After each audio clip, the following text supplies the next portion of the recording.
Welcome to the Happier and Healthier podcast. I'm your host, Maria Marlowe, and this is a place where we don't rely on good luck or good genes for our health and happiness, but rather we create it with our thoughts and our actions each and every single day.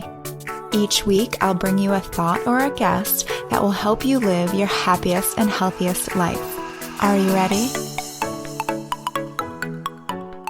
Welcome back to the Happier and Healthier podcast. Today, we're talking all things natural beauty and makeup with a truly extraordinary woman, Krysia Boinis, CEO and co-founder of Vapour Beauty, based in Taos, New Mexico. She's truly an inspiration, and I think her passion and story are going to motivate you to clean up your beauty routine if you haven't already. I really love that she was able to turn a tragedy, a cancer diagnosis, into something positive, and she not only was able to heal herself, but also decided to turn that experience into something that could help other people as well. So I really admire her for doing that because it's not easy, and I hope it's another reminder that no matter what life throws at you, you can overcome it. And I really found this to be one of my favorite conversations so far, so I really think that you're going to enjoy it. Krysia, welcome to the show. It's fantastic to be here. So I was first introduced to Vapour Beauty by a makeup artist friend of mine who specializes in natural beauty, and I was asking her for a really good organic natural beauty brand, and she recommended yours. So before we get into all the fun stuff, I'm curious, can you just share a little bit of the backstory of what prompted you to create Vapour as an organic natural beauty line? So Christine Kahili, the other co-founder of Vapour, and myself had been designing and manufacturing natural products for other brands for years and years. And really, there's a lot of amazing organic skincare out there. But at the time, there wasn't a lot of color. So we were department store brand makeup wearers and really were looking for that kind of texture and depth of color and quality of product and user experience with wholesome ingredients. And so that was like, there's got to be other people like ourselves who are looking for these kinds of makeups. And so let's do that. Yeah, and it's actually quite hard to find color cosmetics that are natural and actually work. So it's true. I think that, for us, it was really about back then 10 years ago, or Vapour's 8 years old. So we really are talking about 10 years ago. Mm-hmm. You could either go the health food store route, but the makeup that was there was very one-dimensional, lots of browns and russets and not a lot of depth of color and really beautiful shades. And also the makeup wore off really quickly and kind of gave natural makeup a bad name. And then on the other hand, you had the conventional makeup, which had beautiful depth of color, but then you were dealing with silicones and chemicals and FD&C pigments and all kinds of toxins. So neither one of those, really was an option. And we really wanted to merge the two together and, have the health food store wholesomeness and have the department store depth of color and user experience and wear time. I think we've done it. I put my Vapour makeup on, my foundation and everything in the morning. It lasts all day. Sure, if I'm going to go on camera, I'm going to put a little bit more on. But it's easy to use. It's fun. And there's all the variety. We have nearly 150 colors. So people can't complain that there's just a couple shades of lipstick to choose from or something like that. Right. And, I found it so interesting. So my friend, Rebecca Casciano, who's a natural makeup artist, is the one who recommended. Yeah, she's great.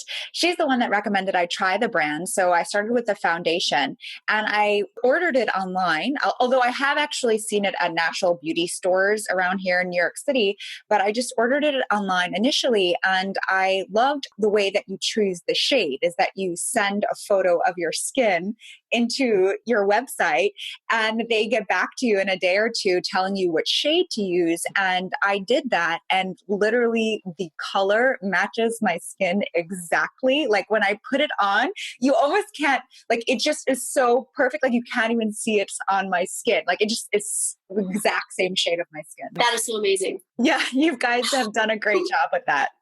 Thank you. So, okay, I want to back up a little bit because you mentioned the conventional brands and you were talking about the toxins and the silicones and things. Why is it so important that women are choosing natural and organic makeup? I mean, there are so many reasons. I think, well, one thing is that your skin really does absorb a portion of what you put on it. So, some people throw around the words, it absorbs 70% of what you put on it. It's very variable. It depends. Like alcohols go right in. Some things have large molecules and they sit on top of the skin and they don't go in. But in general, it's more than half is going to go inside. It's going to get absorbed in. And so your body is going to have to deal with those toxins. Your liver ultimately is going to have to deal with those toxins. So if there's a choice of makeup that's beautiful and fun to wear and matches your color perfectly and feels good and is good for your skin, it just seems like an easy choice to choose something that's going to support your body from the toxin level, and then also support your body from the skincare perspective. So I like to think of Vapour as an extension of your skincare. There's nourishing ingredients in the foundations and the blushes and the lipsticks and all the products in the line. So, you spend all this time and effort using beautiful skincare, maybe going and getting facials, doing masks, treating your skin well, and trying to, make it the best that it can be. Why would you want to put makeup on that's going to take away from that experience? So it makes sense to also use natural makeup just because it's enhancing your skin. I think it's also kind of a natural step after people, because I work with helping people change their diet primarily. Once we realize what's in our food and get interested in eating the highest quality foods, I feel like our personal care is really the next step of that. I think that once people get educated about how important eating real whole foods is and not eating high fructose corn syrup and genetically modified ingredients and, understand what that does to the body, then the next natural step, I totally agree, is personal care. And I think that there are a few products that I get asked the question a lot, like, where do you begin? A couple ideas about that. One is people can be really overwhelmed. They're like, oh my gosh, I have, dozens of products between my shampoos and my body lotions and my makeup and my skincare. Where do I even begin? And I think it's really easy, just use up what you have. And every time you use up that shampoo or choose that you want to go buy a new lipstick, buy something that's good for you and supports your body. And just to make that transition gradual. And I think that makes it less overwhelming. And then there are certain things to start with that are getting rid of some of the most toxic products that you have in your bathroom. One of those is deodorant. And we just launched a deodorant a couple months ago. Have you tried it? I have not tried it yet. I have seen it on the site. I'm going to have to try it. We have to send you one of those. It's called Air Next Level Deodorant, and it truly is next level. It uses essential oils and a little drop of baking soda, arrowroot, and some other herbs to block odor at the source and just eliminate the need for conventional deodorant, which is completely toxic and completely crazy. To put something that's toxic right here on your underarm, right next to all of these lymph nodes. That was actually one of the first things that I switched over as well. Yeah, I mean, I'm talking again, 10 years ago, I was in the health food store getting natural deodorant. And one thing that I think is this sort of running joke with natural deodorants is that they don't usually work, and you have to kind of keep switching them up and changing them. But I will say I have seen the testimonials on your site for your deodorant. So I definitely want to try that. Yeah, I think it's pretty amazing. I mean, the deodorant I'm really excited about it. I'm a breast cancer survivor. And one of the thing I said, what can I do when I was diagnosed? And getting rid of conventional deodorant was recommended. So I started doing what you did, which was trying all of the natural deodorants that were out there, from the crystal to different sticks to liquids to sprays to everything. And none of them really worked for me. I mean, some of them worked for a few weeks and then stopped working, or some did half job but really didn't do the whole thing, especially when I go out hiking or skiing or do yoga and get active. So I really wanted to find a solution. And Christine and I worked on that for over 5 years to come up with the deodorant formula. So it's been a really long process. And we've come up with something that really is, I mean, I feel really confident putting the words next level on it because it really does work. So I can't wait for you to try it. I'm very excited to try it. So, you mentioned may be your last stop on the deodorant train. Well, good. No, I hope it is. I really, really hope it is. And I mean, I've tried everything. I've tried the crystal sticks. I tried, the ones in the pot where I'm like smearing it on like with my fingers, which I was like, this is gross. I can't even I don't want to do this. So I know yours comes in a beautiful stick. And yeah, I'm looking forward to trying that. So that's a personal care product, but any tips in terms of like actual face makeup, what people should change first if there's one makeup product, mascara, foundation, whatever that's super toxic? I think there's two things. One, I'm going to say is lipstick because you're putting it on your mouth. You may have heard the statistic that people eat 7 to 9 pounds of lipstick or lip gloss in a lifetime. That's a lot. And, when there's FD&C pigments in there and silicones and preservatives and crazy petroleum ingredients, it's not something you want to be ingesting, especially that volume over the course of time. So lipstick, I'd say, is definitely one. And then foundation. And foundation, because it's on a large surface area of your skin, and this is a 1 square foot of your body. And so the exposure level is higher there. And so I'd say foundation's the next thing. That makes total sense when you explain it that way. So I want to circle back to something you mentioned earlier, that you're a breast cancer survivor. So I'm curious, is that what prompted you to live a healthier lifestyle and eat healthier, or were you already pretty healthy before that? When I was diagnosed with cancer, I did have a meditation practice. I did yoga. I exercised. I practiced a lot of self-care. I ate organic food, and it happened anyway. So that was a big question for me. Why did it happen? And I spent some time looking at that and sitting with that and thinking about it. And I think that the environment that we live in is just full of toxins. Tens of thousands, I think, of new chemicals that have entered the market since, say, our grandparents' time. And so people were not created and were not used to living with this many chemicals in the environment. And that can be in the water, the air, the food. And so, I don't know, it affected me and it turned into cancer. But definitely I have, since that diagnosis, a new commitment to anything that I'm going to put in my body or on my body, not only not being toxic, but also being beneficial. So I think of food as medicine, and I think of personal care as medicine too, for the whole body, not just the physical body, but also the energetic body. It's got to be doing more than just being non-toxic. And so with the makeup, the fact that it's an extension of skincare and has nourishing essential fatty acids and antioxidants and herbs that are protective, make it more than just makeup. It makes it self-care. And I love that you brought up that it's not just our food. It is our environment. Again, when I made the switch as well, just learning like, our scented candles that we're lighting all the time are full of toxins, and the shampoo, the body wash, the everything. I mean, I can remember I used to sometimes go to a blow dry bar and get my hair done. And I remember getting it done for some event afterwards and being in a cab rushing to the event, and the windows were up because it was cold, it was winter. And literally getting the worst headache, like not even being able to breathe because of the hairspray and all the products they put in my hair were just like asphyxiating me. And, it's insane. We just don't even realize how many chemicals, like the pollution, especially a lot of us living in cities, the car exhaust, all of these things that really do add up. So I love this idea of whatever we're ingesting and whatever we have control over, making the best choices and choosing the highest quality foods and personal care products to limit our exposure wherever we can. Even if there are so many decisions that are not being made for you. Like you are ingesting so many toxins every day, even if you're making all the right choices, because you're breathing the air that's got crazy stuff in it. And then think about water. I mean, think about city water.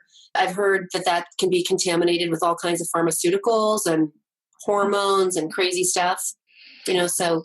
Totally. I just did a big blog post on water. And I mean, when I'm using, even in my shower, I have this crazy filtration system built into it. And any, cooking water, drinking water, everything is multiple stage filtration system to get all of these contaminants out, because there are a lot of things in our water that we really should not be ingesting. But you bring up a good point with the pharmaceuticals, because these filters are typically getting out things like chlorine and fluoride and bacteria, but they're not getting out the pharmaceutical drugs that someone flushed down the toilet. So unfortunately, I think that in this day and age, we're just always going to be exposed to toxins no matter what you do or how hard you try. And so, wherever you do have control over your exposure, that's where you can make the best choices to limit it. And that's really the best that we can do. And I love that you're helping people do that by helping people avoid those toxins and that toxic exposure from their makeup through vapor. So before we talk a little bit more about the makeup specifically, one of the statistics that always stands out in my mind about America is that 1 in 2 American men and 1 in 3 American women will get cancer at some point in their lifetime, according to the US CDC, Center for Disease Control and Prevention. That's basically half of the population. And that number to me is outrageous because you look at other developed nations and those statistics are actually way, way less. So I'm curious, I think everybody knows someone with cancer, and many people listening, presumably a third to a half, may actually have it. So I'm curious, as someone who's come out the other side and is really thriving now, do you have any resources or advice for someone who's dealing with cancer right now? I did a lot of research myself, and I believe about that ultimately the healing is going to come from within. So, you can do whatever treatments, eat whatever food, and do whatever practices you think that are going to support that. But ultimately, I think it has to resonate with you. I know there was a treatment that was recommended that I do during my cancer experience that I couldn't do it. It was recommended to me. I understood the science of why it was supposedly going to be helpful. But for me personally, I just couldn't go there, and I chose not to. And I feel really good about my decision. So what I like to recommend to people is to get in touch with what your truth is and really look within yourself for what resonates. What worked for when you have cancer, people come out of the woodwork with all of these amazing suggestions, and they mean well. They're like, my cousin had that kind of cancer and did this, and it totally worked. Or my hairdresser does this, and it totally worked. And ultimately, you have to decide, what works for you. And if it's total AMA, full throttle, what's recommended, then fantastic. If that resonates, go do that. If it's not that, or if it's some hybrid between that and alternative medicine, just really looking within yourself and deciding what resonates with you. And how do you do that? You have to educate yourself. You have to look at a lot of different resources and kind of weigh them on the inside and see what feels like it's really right.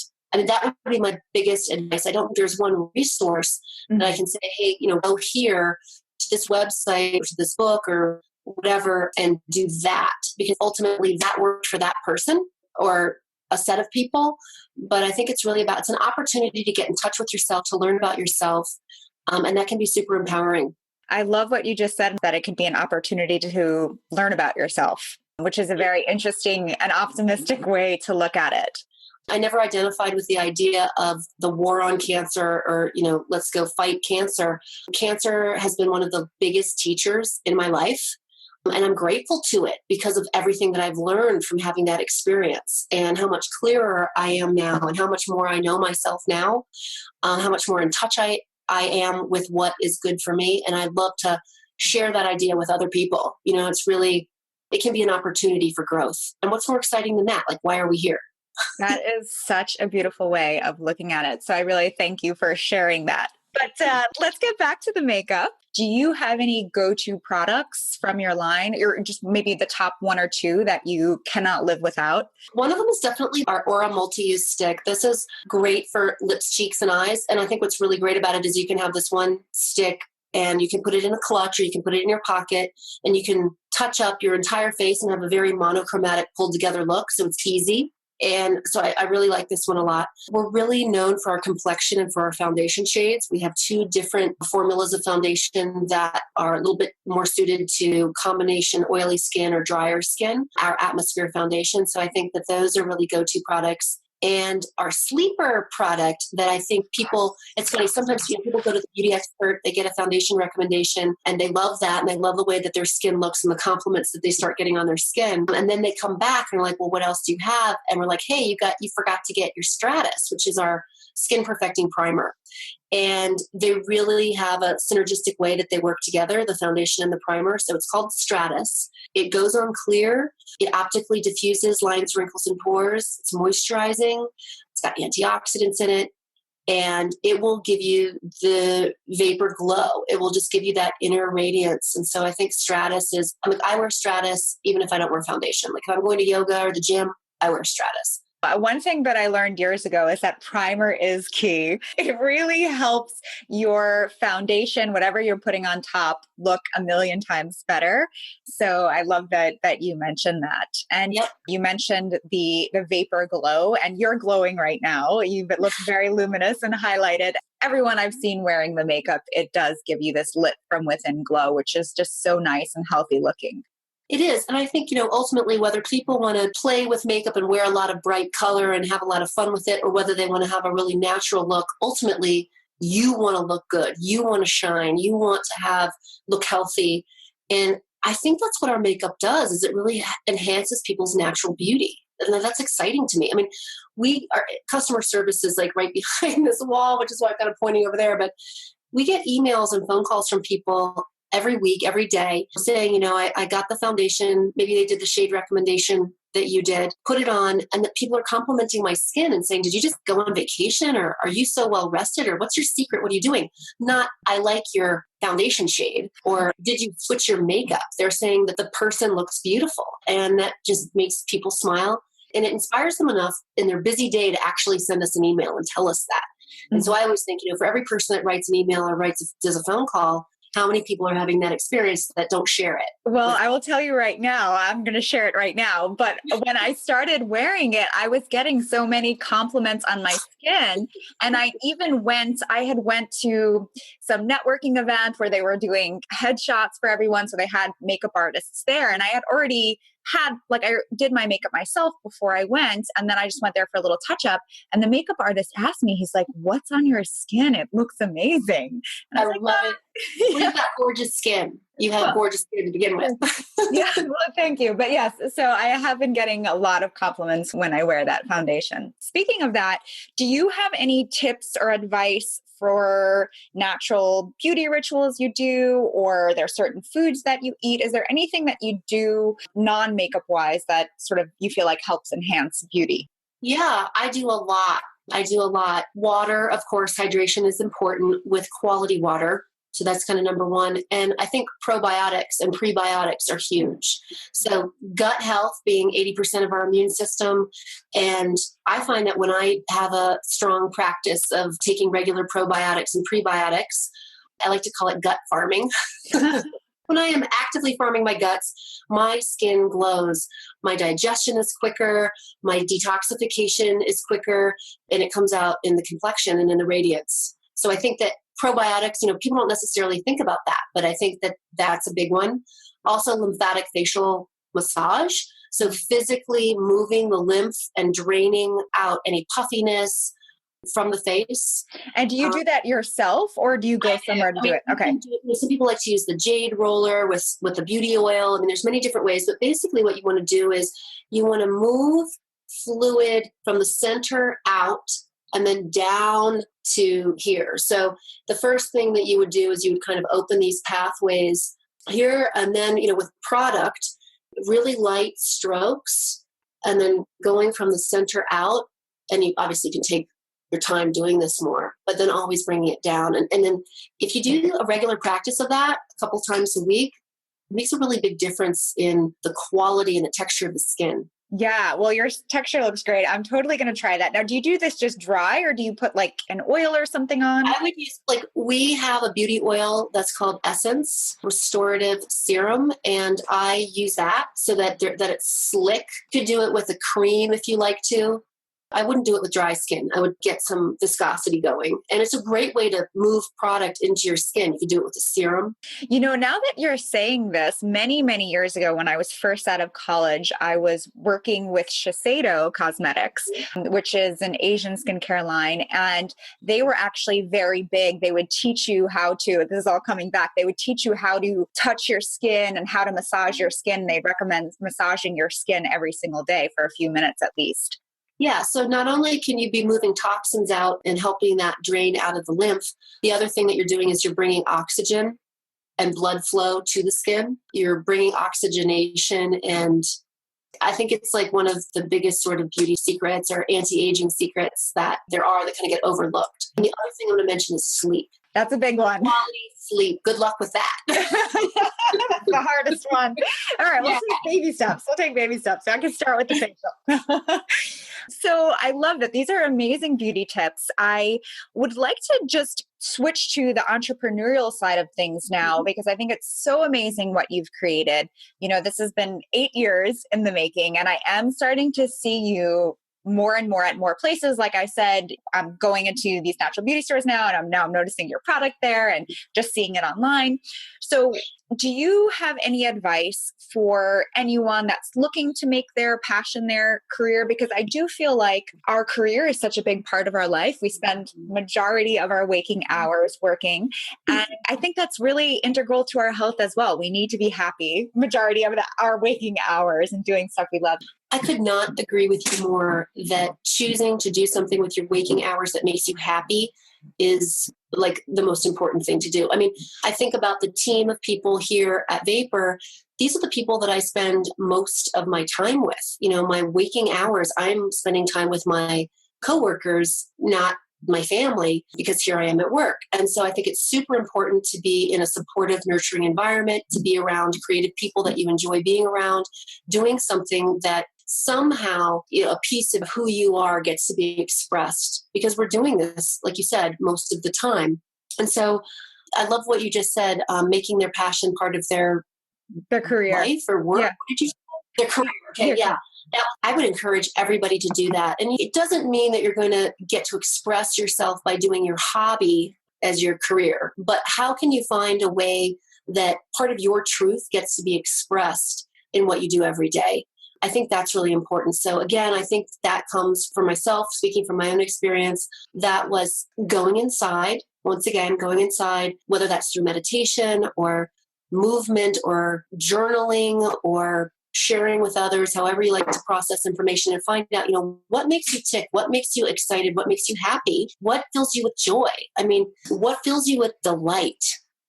Like we can have that much joy and pleasure in our everyday experience. And even the tough things, even scary things, even unpleasant things and disease can even be learning experiences. They can be opportunities for growth. They can be opportunities for expansion. I think a lot of it has to do with attitude and how do you frame things. You know what I mean? Do you see something as an oppressive, horrible situation, or do you see it as an opportunity for growth? So I think taking all of these things into consideration and definitely making choices that make you happy. If something brings you a huge paycheck at the end of the week, but you're miserable doing it, all you're doing is creating dis-ease within yourself. It's not worth it. It's just not worth it. I'd say go for the joy. I love everything you said. And I like how you also said in finding that passion, finding that thing that you do, asking yourself what brings you joy, what delights you versus what career do I want? Asking it sort of a different question is going to bring you a different answer. And one other thing that you mentioned was the attitude part of it. One thing that I notice is that everybody wants to be an entrepreneur and do something, not everybody, but a lot of people do. But a lot of times they will face a challenge or face a setback and realize it's actually very hard to start a business, no matter what it is. If you're plumbing, if you're starting a makeup business, whatever you're doing.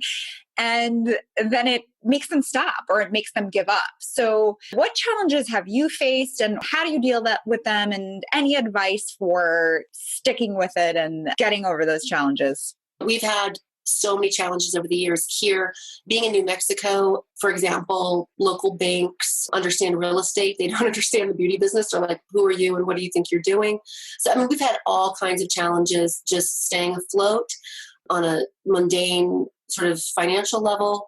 We've had obstacles creating natural beauty and makeup before there were any retailers who really understood what it was. The consumers understood what it was. The women wanted it, but retailers weren't sure that their audiences wanted it. So we have encountered so many obstacles. And what I think has really kept us going is persistence and really believing in what we do. I believe in this, and so does Christine. This is important. Women deserve this, and we want to make it available. And this is our passion. This is what we're doing. You know what I mean? Like, we take no as an opportunity to figure out a solution that's yes. So we just don't really take no for an answer in terms of like getting shut down. We just are like, okay, well, this is now we're in problem solving mode. And how are we going to overcome this obstacle? And what are we going to learn by it? And how are we going to even not just overcome the obstacle, but turn it into a success? So we learn by failing. You know what I mean? Like, we learn by the obstacles that are presented. And again, it comes back to attitude. You know, you can take it personally and get really hurt and get really shut down and not be able to move forward. And that's part of the process sometimes. But then, you know, get a good night's sleep if you can, and come back the next day and be like, what do we need to do to figure this out? So I think it's about overcoming challenges with attitude and being persistent. So a month ago or something, I was doing an interview and they asked, which of the 4 elements do you most identify with? And I chose water, absolutely hands down. And one of the qualities of water is that, you know, water carved the Grand Canyon. It didn't do it in a day. It did it through persistence, slowly over time. So this idea that there is strength in just continuing to pursue your passion, regardless of the obstacles that may present themselves, and see them as opportunities. That was so beautifully said. And I always say persistence is one of the biggest things entrepreneurs need, anyone needs, in getting what you want, is because you are often going to hear no. And you need to keep persisting. If everyone stopped the first time they hear no, then nothing would ever get done. And it actually reminds me, I read an interview once. I don't remember who it was, but it was this female entrepreneur, CEO of whatever company. And she said that when she was growing up, her father every night would come home from work and ask her, what did you fail at today? And if they didn't have an answer, he basically instilled in them that this is actually bad because it means that you're not trying. And that when you do fail, it is this great learning opportunity. So you want to fail. Actually, you do want to fail. You don't want to be scared of failing, because if you are so scared of failing, you're not going to do anything. You're not going to take any risks. Good advice from Dad. Yeah. All right. The last question that I like to ask everybody on the show is, if you have just one tip or one piece of advice you could give people to live a happier and healthier life, what would that be? To change your attitude, or to just choose for 1 minute or 1 hour, if you can, choose to see everything that you encounter. Just go walk out on the street, do whatever you're doing, and everything that you see, experience it with joy. Just try that lens on for a minute and see what happens. You know, you remove the judgment, self-judgment, judging others, criticizing, negativity, just dark gray energy and a dark gray vibration, and just try on a different way to look at things and experience it with joy for a minute and see what comes of that. That is a great piece of advice. If you'd like to check out Vapour Organic Beauty, you can find them at vapourbeauty.com. Vapour is VAPOUR, then beauty.com. And Krysia was nice enough to offer the listeners to this podcast 10% off. So just use the code Maria, that's MARIA, and you'll get 10% off your order. They're really great about finding you the right shade foundation, like I mentioned earlier in the podcast. So you can just send them a picture of your skin and they'll tell you exactly what colors and shades will look best on it. If you'd like the show notes for today's episode, you can find those at mariamarlowe.com/podcast. Thanks for tuning in this week. If you enjoyed and got value from this episode, I'd be so grateful if you can take just 1 minute to leave an honest review on iTunes, as that will help us reach more people and get incredible guests on the show. To say thank you, email a screenshot of your review to info@mariamarlowe.com and we'll send you a free 3-day healthy eating sugar detox meal plan.